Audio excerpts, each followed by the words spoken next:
The valuations of AI stocks in the United States or AI-linked stocks in the US are analogous to the stretch valuations that we saw in 2000, 2001 in the Dotcom bubble. So there's a difficult lesson from history that sentiment can quickly shift to a point of enthusiasm and unbridled enthusiasm to what earnings can these companies produce. US valuations are close to 2 standard deviations above their long-term average. If you look at the weighted average of price earnings, price book, EV, EBITDA. So in layman's terms, rich.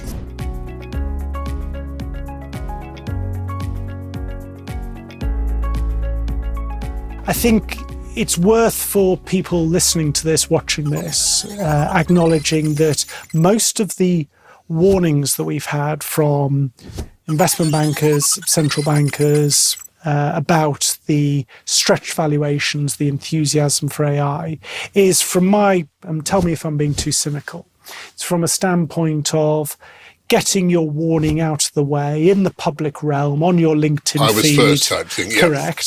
Saying this could happen on the off chance that it does happen. And therefore you can say, well, hang on, I did warn everyone about this. I think that, however, if we're being hypercritical, this wasn't a prediction from Jamie Dimon. This wasn't a prediction from asset managers or central bankers. It was a warning shot. And that's very different from saying it's a bubble that is going to burst. Going back to the data, you asked my professional opinion. The valuations of AI stocks in the United States or AI-linked stocks in the US are analogous to the stretch valuations that we saw in 2000, 2001 in the dot-com bubble. So there's a difficult lesson from history that sentiment can quickly shift to a point of enthusiasm and unbridled enthusiasm to what earnings can these companies produce. At the time, there were, just like there are now, there were big names, weren't there, around the dot-com bubble? Mm-hmm. And the advice at that stage was, why don't you consider companies like, for example, not using them as any kind of advice whatsoever, but we looked at companies like Cisco, didn't we? Because they were the picks and shovels, if you like, yep. of the thing. Intel, all these sort of companies. Yeah, I mean, is that the way to go? I absolutely with you. We struggle week by week to understand about AI, as I'm sure most people, a lot of people pretend they know about it. I don't think they do. I think they have no idea whatsoever. Mm-hmm. However, should investors now be trying to look for those pick and shovel companies rather than the big names?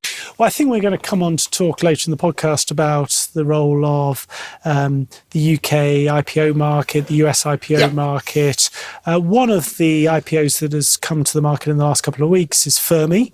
Fermy is the first dual listing between NASDAQ and the London Stock Exchange, which is basically an energy play. It's a utilities play on being able to provide a plural set of energy, nuclear, gas, solar, wind in Texas to service the AI industry, the data centers, the huge energy consumption. To your point on picks and shovels, that feels to a lot of people like the picks and shovels equivalent for the AI revolution. It's very energy consumptive, and therefore why not buy the utility or the energy that underpins that rather than necessarily the technology? The cautionary tale here is technology might evolve, and none of us know, to be far less energy demanding than it currently is. And therefore, even a picks and shovels investment that leverages the idea that these are very energy consumptive technologies may actually not survive from a long-term perspective. An investor who's looking not to trade in now, but looking for a long-term holding position.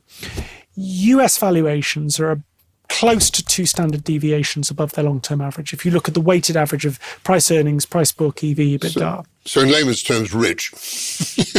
As always, you speak to the layperson. That's parallels to Michael's first question. Those are parallels with 2000, 99, 2000, 2 standard deviations above the long-term average. You may miss some of the upside by taking some money off the table. But on a risk-reward basis, can a stock market, any stock market, even the US stock market, continue to trade 2 standard deviations above its long-term average? It feels unlikely. And you're seeing signs that international investors and indeed US investors are just looking to distribute their capital a little bit, more evenly around the world. Now, not dramatically. So 10 to 20% adjustment is not unusual, is it? No. The idea of moving from 70% exposure to the US to 65 because you're hedging some of that rich valuation with less keenly valued markets like the UK, like Japan, like most of Europe, is entirely rational given the geopolitical backdrop, given those stretched valuations.